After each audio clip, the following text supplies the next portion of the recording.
ओम शांति स्वामी जी। ओम शांति।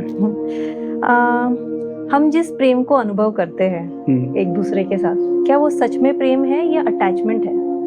अगर आपके प्रेम में अपेक्षा नहीं है तब वो प्रेम असली है, और प्रेम में अपेक्षा आ गई तो प्रेम नकली हो गया।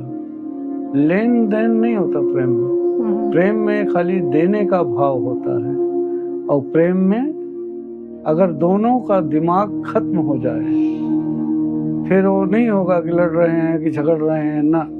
प्रेम करने के लिए इनफ समय नहीं है तो लड़ने झगड़ने के लिए कहाँ से समय मिल जाता है? हाँ, कहाँ से उसके लिए समय मिल जाएगा जिसके तुम प्रेम में रहोगे? मतलब उसको परमात्मा के रूप में ही देखोगे ना। जो शादी का सिस्टम शुरू किया गया था वो इसी बेस पे शुरू किया गया था कि हम एक दूसरे में परमात्मा को देखें। अगर एक दूसरे में हम परमात्मा को देखते हैं, अनुभव करते हैं, तो ही वो प्रेम सच्चा है, नहीं तो बिजनेस है। फिर इसीलिए तो लोग लाइफ को जी नहीं रहे हैं, लोग लाइफ को सरवाइव कर रहे हैं। और लाइफ है काहे के लिए? सेलिब्रेट करने के लिए, अप्रिशिएट करने के लिए। ना तो कोई अप्रिशिएट कर रहा है और ना तो कोई सेलिब्रेट कर रहा है।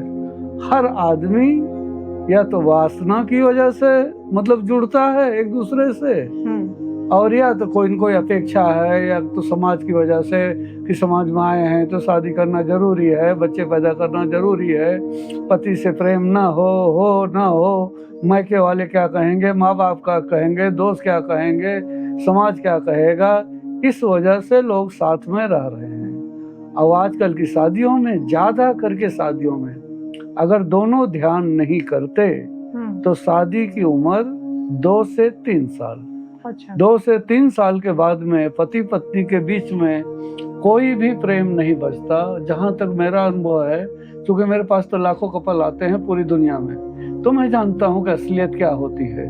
कोई भी एक दूसरे से खुश नहीं होते। जब शादी वादी में जाते हैं तो सच धज के एक दूसरे का हाथ पकड़ लेते हैं, वही तब तक जब तक अंदर पहुंचे। और अंदर गए जब 1-2 पैग लगा तो पति तो जरूर दूसरे को, बीवियों को देखता है। बीवी शरीफ रहेगी नहीं देखेगी, लेकिन वो तो दूसरों को ही देखते हैं। और अगर जहाँ प्रेम होगा, आप किसी दूसरे के बारे में सोच भी नहीं सकते। अगर किसी एक को आप सचमुच प्रेम करते हो तो कभी दूसरे की कल्पना भी मन में नहीं आ सकती। वो सच्चा प्रेम होता है।